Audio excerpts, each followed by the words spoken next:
이걸 가지고 얘기한 거라고 하면 이건 정말 가짜 뉴스에 민주당도 낚인 거거든요. 그러니까 지금 굉장히 황당한 얘기들을 하고 있는 겁니다. 가짜 뉴스 AI 녹취록을 가져와서 국정감사장까지 와서 대법원장 사퇴를 요구한 상황이 된 거거든요. 이런 것들은 지금 저는 가짜 뉴스인 건 명확하다라고 생각이 되고 대정부 질문장 그렇죠. 국정감사장이라고 대정부 질의장에서 그래서 이런 부분들은 전 조희대 대법원장을 위시한 그 관계자들에게 사과를 해야 되고 저는 이건 법적 정치적인 책임을 져야 될 사안이라고 저희는 생각을 하고 있습니다.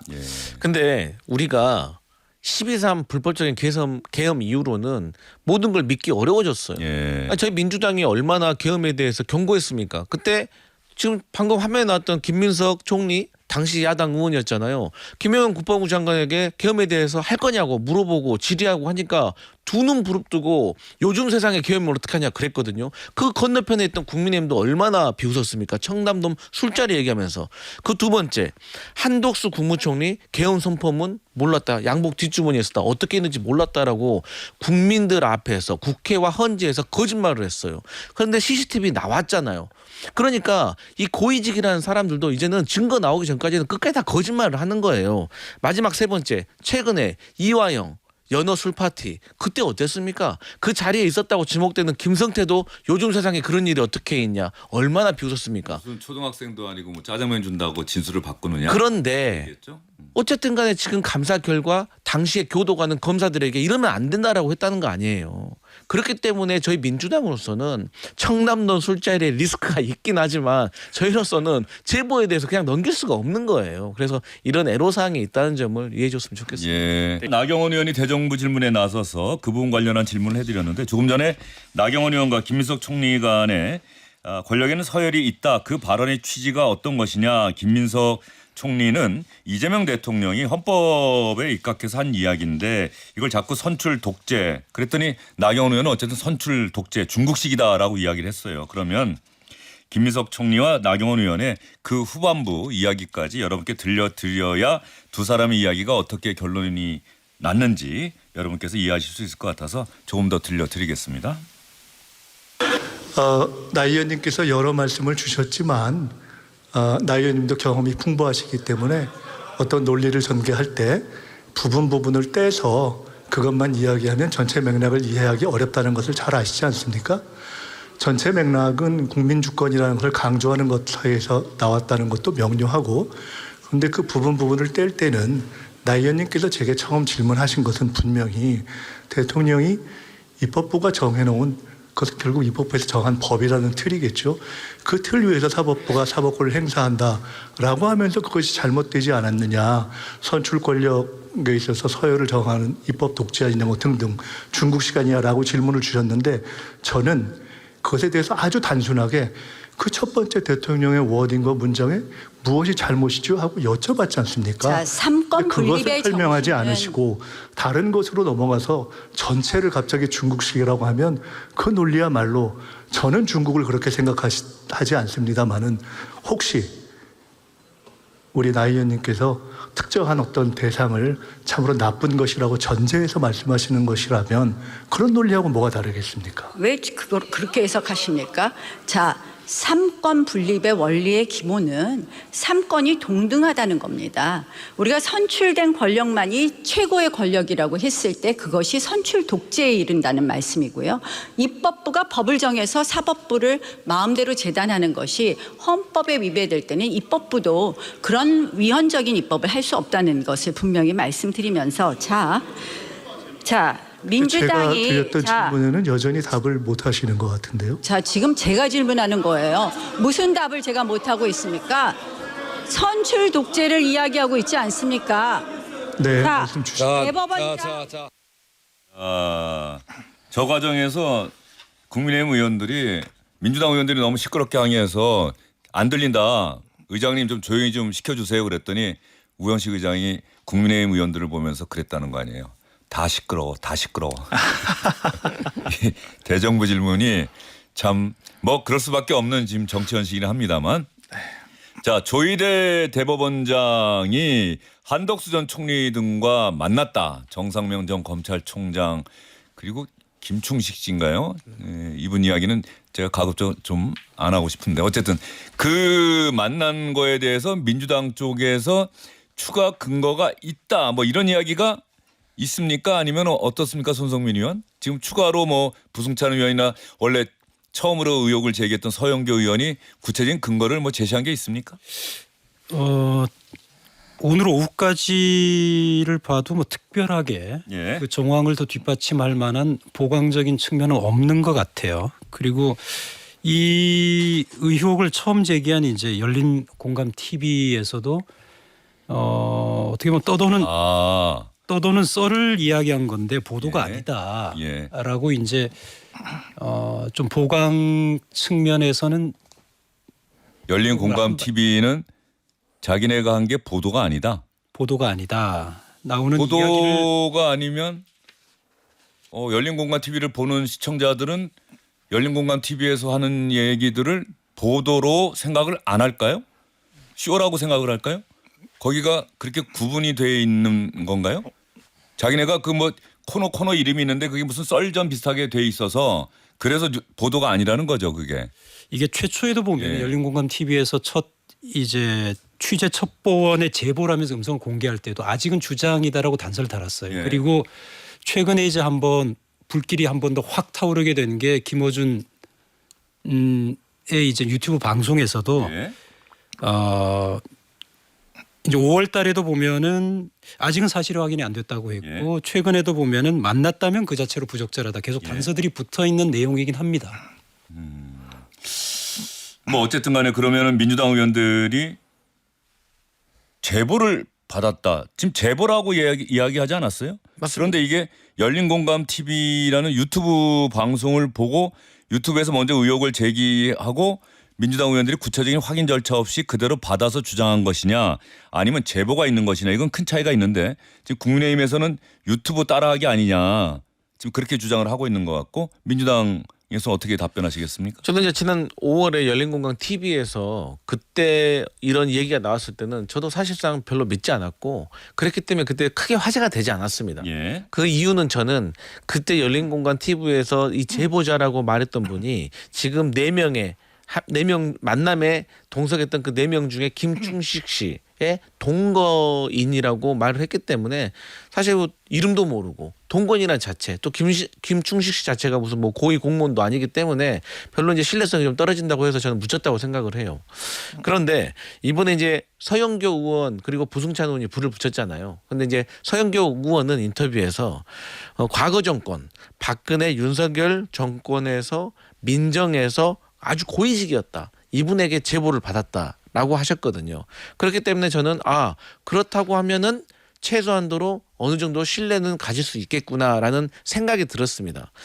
근데 이제 국민의힘에서는 아니 육하원 측에 맞게 제대로 밝혀라. 너희들 청담동 술자리 같이 하지 말아라. 그러는데 아니 다 알면 당연히 밝히겠죠. 근데 제보와 이 수사라는 것이 다를 수밖에 없는 거잖아요, 수준이. 그래서 저는 이 부분에 있어서 민주당이 이제 고발 조치를 한 걸로 제가 알고 있거든요. 그렇기 때문에 이 수사를 통해서 저는 밝혀질 것이고 결국에 의심하는 자가 있고 의심받는 자가 있습니다. 그러면 의심하는 자는 좀 더 객관적인 증거를 제시할 수 있도록 노력을 해야 되고 그다음에 의심받는 자도 그 대상이 다른 사람도 아니고 대법원장이기 때문에 또 이 대법원장이 저희 민주당이 보기에는 지난 대선 직전에 대선에 개입했다는 그런 저희는 그런 의심을 하고 있고 신뢰를 잃어버렸다고 생각하기 때문에 이 의심 받는 자도 스스로 결백을 입증하도록 노력할 필요가 있다. 그리고 그 누군가는 반드시 책임져야 된다. 저는 그렇게 생각합니다. 예, 지금 열린공감 TV를 좀 보고 있는데 아마 무슨 단독 보도라고 하는 뉴스피드라고 하는 코너가 따로 있고 무슨 썰전이라고 하는 코너가 따로 있어서 아마 윤석열 전 대통령을 비판하는 내용의 썰전 그리고 소설인가 팩트인가 긴가민가 재미있고 유쾌한 썰 즉 보도가 아니다라고 지금 주장을 하고 있는 것 같고요.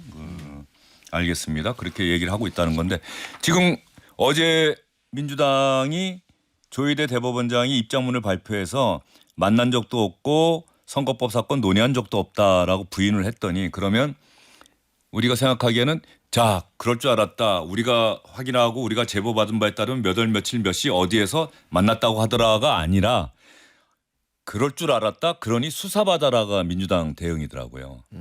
그러니까 이건 근거가 있다고 한다면 당연히 민주당에 근거가 있다고 한다면 제시했을 거라는 게 많은 분들의 기대 아니었겠습니까? 맞습니다. 근데 수사를 받아라는 얘기는 이게 근거가 없는 것 아닌가. 이렇게 사람들이 생각할 수가 있잖아요. 그래서 제가 말씀드렸듯이 최소한도 이제 고발을 했다는 거는 이제 제보자가 그 수사 당국에 가서 본인이 그런 말을 민주당에게 했던 이 상황과 정황과 본인이 알고 있는 객관적인 사실에 대해서 이제 털어놔야죠.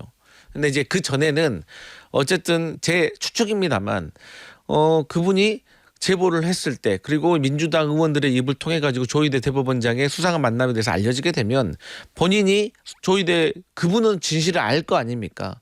그러면 거기에 대한 대응이 있을 거라고 생각하고 그 대응이 미진하면 저는 그 제보자도 그 높은 다음 단계로 넘어갈 거라고 생각을 하고 있습니다. 4명 거론된 4명이 지금 다 부인한 거 아니에요? 그렇죠. 조희대, 정상명, 김충식 씨도 그렇고 한덕수 전 총리도 그렇고 그렇죠. 네. 전 이건 민주당이 정말 큰 실수를 했다, 똥볼을 찼다라고 말할 수밖에 없는 게 아까 썰전이라고 설명을 해주셨잖아요. 예. 근데 그 영상 시작 전에 여기서도 이 영상에서조차도 워닝, 경고라고 하면서 이것은 풍문에 불과하다라고 얘기하고 여기 또 작게 보험약관처럼 이렇게 써 있습니다. 해당 음성은 AI로 제작된 것으로 특정 인물이 실제 녹음한 것이 아님을 알려드립니다. 그러니까 지금 민주당에서 주장하고 있는 그 녹취록이라고 하는 것도 실제 인물이 녹음한 게 아니라 AI 녹음이라고 하는 겁니다. 근데 이 열린공감 TV의 소스 외에 정말 새로운 제보자가 있어서 얘기한 게 아니라고 하면 이걸 가지고 얘기한 거라고 하면 이건 정말 가짜 뉴스에 민주당도 낚인 거거든요. 그러니까 지금 굉장히 황당한 얘기들을 하고 있는 겁니다. 가짜 뉴스 AI 녹취록을 가져와서 국정감사장까지 와서 대법원장 사퇴를 요구한 상황이 된 거거든요. 이런 것들은 지금 저는 가짜 뉴스인 건 명확하다라고 생각이 되고 대정부 질문장, 그렇죠. 국정감사장이 아니고 대정부 질의장에서 그래서 이런 부분들은 전 조희대 대법원장을 위시한 그 관계자들에게 사과를 해야 되고 저는 이건 법적 정치적인 책임을 져야 될 사안이라고 저희는 생각을 하고 있습니다. 근데 우리가 12.3 불법적인 계엄 이후로는 모든 걸 믿기 어려워졌어요. 아니, 저희 민주당이 얼마나 계엄에 대해서 경고했습니까? 그때 지금 방금 화면에 나왔던 김민석 총리 당시 야당 의원이었잖아요.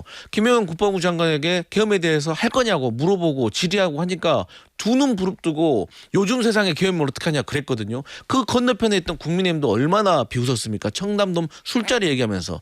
그 두 번째 한덕수 국무총리 계엄 선포문 몰랐다. 양복 뒷주머니에 있었다. 어떻게 했는지 몰랐다라고 국민들 앞에서 국회와 헌재에서 거짓말을 했어요. 그런데 CCTV 나왔잖아요. 그러니까 이 고위직이라는 사람들도 이제는 증거 나오기 전까지는 끝까지 다 거짓말을 하는 거예요. 마지막 세 번째 최근에 이화영 연어 술 파티 그때 어땠습니까? 그 자리에 있었다고 지목되는 김성태도 요즘 세상에 그런 일이 어떻게 있냐 얼마나 비웃었습니까? 무슨 초등학생도 아니고 뭐 짜장면 준다고 진술을 바꾸느냐. 그런데 얘기했죠? 어쨌든 간에 지금 감사 결과 당시에 교도관은 검사들에게 이러면 안 된다라고 했다는 거 아니에요. 그렇기 때문에 저희 민주당으로서는 청남동 술자리에 리스크가 있긴 하지만 저희로서는 제보에 대해서 그냥 넘길 수가 없는 거예요. 그래서 이런 애로사항이 있다는 점을 이해해 줬으면 좋겠습니다. 일단 이 제보가 실제 사람의 제보자가 있는 건지 아니면은 정말 열린공감 TV에서 AI로 만들어진 녹취를 그대로 가지고 와서 얘기를 한 건지 이것부터 좀 분명히 밝혀야 될 것 같아요. 소영교 의원도 한 발 빼고 있거든요. 확실하진 않다. 그러면서 다시 핵심은 본질은 그 조희대 대법원장이 파기환송심을 조급하게 한 것에 대한 그게 본질이다. 이렇게 말을 또 바꾸고 있거든요. 이런 개입했다. 대선에 개입한 것이 본질이다라고 오늘 민주당에서 일제히 또 그 메시지가 나오더라고요. 그렇죠. 만났다가 본질이 아니라 대선에 개입하려 했다. 이재명 대통령을 대선에서 제외시키려 했다. 이게 본질이다라고 하는 게 민주당의 주장인 것 같은데. 말씀. 네, 그렇죠. 근데 이거는 사실 얼렁뚱땅 넘어가려고 하는 거다라고 저희는 생각이 되고 이렇게 좀 잘못된 정보를 가지고 와서 대법원장을 사퇴 요구를 한 것이 맞다라고 하면은 이것부터 분명한 사실관계를 밝히고 잘못된 게 있다면 사과를 하고 바로잡는 게 맞다라고 생각이 됩니다. 맞습니다. 근데 정말로 만약에 이 제보가 민주당이 낚였든 뭐 어쨌든 결론은 저희의 실수로 사실 아닌 걸로 드러나면 정치적으로 책임져야 됩니다. 알겠습니다. 자, 그런데 아까 조금 전에 우리 강 부대변인이 잠깐 언급을 했습니다만 손성민이면 그 이화영 전 경기도 평화부지사가 이른바 연어 술자리 복역 중인 상황에서 그런 술 파티가 있었다. 이게 그동안 끊임없이 의혹이 제기가 됐었는데 어떤 검찰에서의 뭐 자체 조사나 대법원 판결에서나 그 부분에 있어서의 증언은 배척이 된 것 같아요. 그죠? 대법원 확정 판결까지 받았잖아요. 이화영 부지사는. 그런데 7월에 확정 판결이 났죠. 정성호 법무부 장관이 알아봤더니 그 당시 이화영 부지사 뭐 인솔하고 나갔던 교도관들 얘기가 이제 바뀌었다. 날짜까지 특정이 된다. 5.18 광주 민주화운동 바로 전날이었다. 이화영 부지사가 그 전날이어서 정말 그날 술 먹은 게 부끄러워서 말을 못했던 거다. 너무 미안해서. 그런데 이제 날짜까지 특정해서 나왔으니 이제 감찰을 하겠다라고 지금 얘기를 한 거 아니에요? 정성호 법무부 장관이? 지금 근데 날짜가 두 가지가 아직도 좀 약간 혼돈돼 있는 것 같긴 해요. 뭐 일단 왜냐하면은 특정된 건 5월 17일 같아요. 5월 17일인데 그 평일이었거든요. 예. 평일이고 또 원래 또 이화영 전 지사의 이야기는 일요일이었다. 그 6월 18일 그 일요일에 그날 이제 박상용 검사 검사의 뭐 풀네임은 다 지금 특정이 된 거니까 검사가 이제 본인과 그다음에 그 대북송금에 돈을 마련했다는 김성태 예. 전 쌍방울 회장까지 있는 자리에서 연어로 된 음식과 그다음 소주 종이컵에 이제 소주까지 해서 나눠서 이제 마셨다라는 이야기가 있었는데 이제 새로 나온 정황은 이제 법무부에서 다시 이번에 알아보니까 그 김성태 전 회장과 이화영 전 지사를 개호했던 교도관에게 예. 자 이제 아무런 책임 묻지 않을 테니까 뭐 허심탄회하게 이야기를 해보라라고 하니까 술 냄새도 났었고 실제로 두 사람으로부터 술 마셨다는 이야기가 들었다라고 하니까 이런 정황에 따라서 다시 한번 세부 감찰을 해보자라고 된 것인데 이에 대해서는 또 이제 당시 수사 검사는 그때 5월뿐만 아니라 6월, 7월까지 모든 상황을 다 조사를 했었고 그다음에 출정 기록이라든지 음식이 오간 거, 그다음 변호인, 교도관들 30명을 상대로 다 조사를 했는데 그 기록은 이미 다 수원지검에다 남아 있다. 기록을 오픈하면 될 것 아니냐. 그 법무부의 이야기와 당시 수사검사의 이야기는 좀 다르긴 합니다. 예. 그런데 참 희한하죠. 저희 민주당에서 예. 출정 기록 그렇게 제출하라고 했는데 못 한다고 했어요. 근데 이제는 제출하면 된다라고 말하죠. 참 희한하죠. 그다음 두 번째, 이 쌍방울 직원들에게 출입증을 줘가지고 검사실에서 일까지 보게 했다는 증언 보도가 있습니다. 그리고 음식을 외부에서 가져왔다는 거예요. 1인당 20만 원짜리 도시락, 일식집 특정도 되고 있어요. 그래서 이런 상황까지 벌어졌는데 특정한 날짜 저는 이건 상습적으로 몇 번 이루어졌다고 생각을 해요. 예. 그렇기 때문에 그러니까 이화영 부지사가 전 부지사가 처음에 얘기했던 날은 자기가 5월 17일이 그날을 이야기하기가 뭐해서 팩트는 전달하면서 날짜만 좀 다르게 말했던 것 아니냐 뭐 이런 취지로 지금 해석이 되는 거예요. 근데 더 중요한 건 사실 이제 이들이 술 먹었다는 것보다 더 중요한 거는 이 술자리를 통해 가지고 회유와 압박이 있었다는 거. 사실 그게 중요한 본질인 것 같아요. 회유와 압박. 그러니까 그 도구로서 이제 뭐 술이 반입되고 이런 것이기 때문에 저는 그래서 이화영 전 지사와 관련된 재판이 좀 변곡점을 맞이했다 저는 그렇게 봅니다. 그러면 그 회유에 이화영 전 부지사가 넘어갔다는 거는 사실인 거네요. 저는 왔다 갔다 왔다 했다고 갔다. 생각하는 그렇죠. 겁니다. 그에 계속 예. 진술을 바꿨다가 또 술자리가 있었다는 걸 그렇죠. 폭로도 하고. 그리고 또 김성태 쌍방울 회장 같은 경우도 이재명 대통령 당시 야당 대표 일면식도 없다고 했거든요. 그리고 저희 야당에서 그때 뭐라 그랬냐. 일면식도 없는 사람을 위해서 몇백만 불을 어떻게 대주냐. 무슨 유니세프도 아니고 그런 얘기 많이 했었거든요. 근데 이분도 지금 진술이 바뀌고 있어요.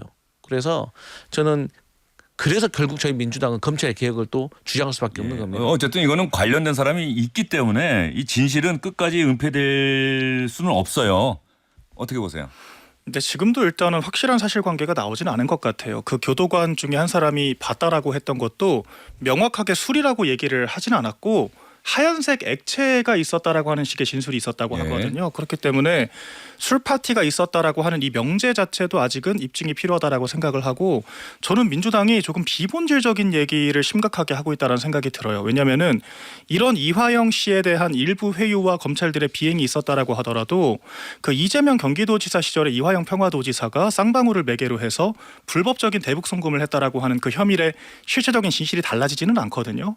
이미 그 혐의가 확정이 확정이 돼서 7년 8개월 징역형을 받지 않았습니까?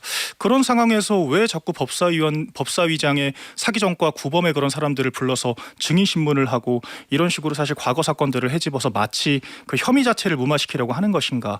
전 이런 부분들은 다분히 좀 이재명 대통령 면소법을 하고자 하는 연장선 아닌가라고 하는 의심이 들고요. 그러니까 의혹 제기를 하는 것은 좋습니다만 딱 이 사안에 맞는 정도의 문제 제기만 하는 것이 맞다라고 생각이 되고 지금 법무부에서 감찰을 한다라고 하지 않습니까? 그 결과를 지켜보는 것이 중요할 것 같습니다. 예. 그럼 이화영 전 부지사가 지난해 법사위에서 아마 민주당 의원들 질문에 답변하는 게 있었어요. 이 관련해서 이화영 전 부지사가 당시에 어떻게 이야기를 했는지 당사자 이야기니까 한번 들어볼까요?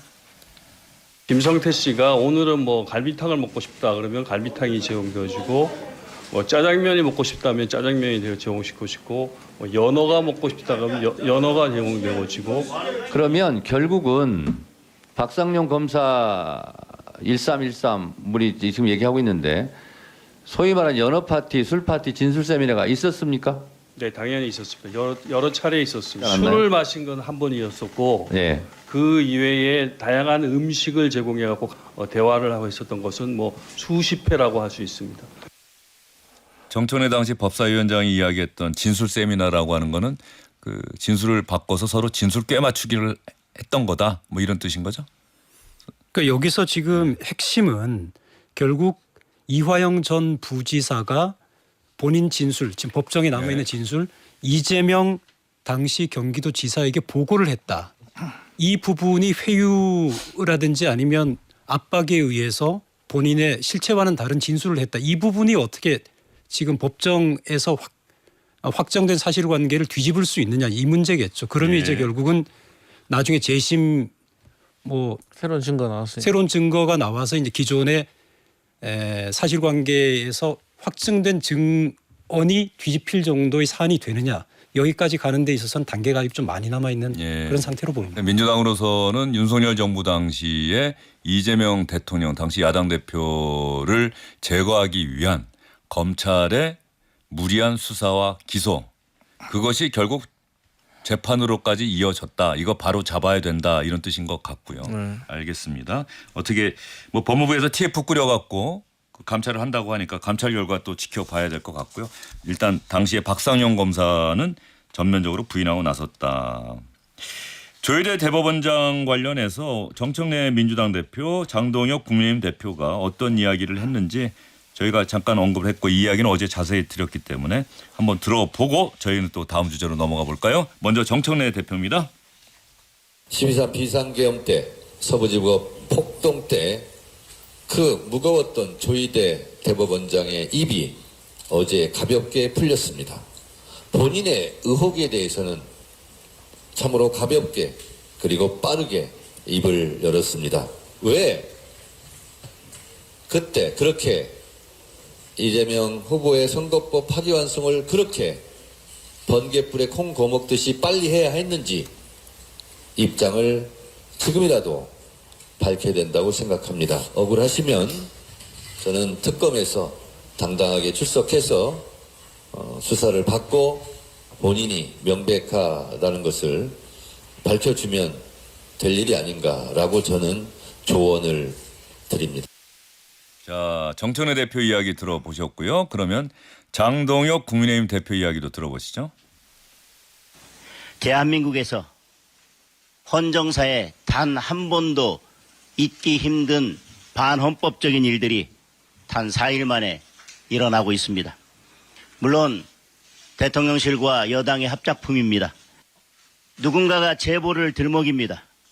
출처를 알 수 없는 자기들끼리 만든 녹취를 들이밉니다. 대통령실이나 총리는 있을 수 없는 일이라며 화들짝 놀란 척을 합니다. 자기들끼리 웅성대기 시작합니다. 개딸이 달라붙습니다. 좌표를 찍습니다. 여론몰이 수사가 시작됩니다. 그렇게 사냥은 끝이 납니다. 오히려 진짜 수사가 필요한 것은 지라시에 의한 공작입니다.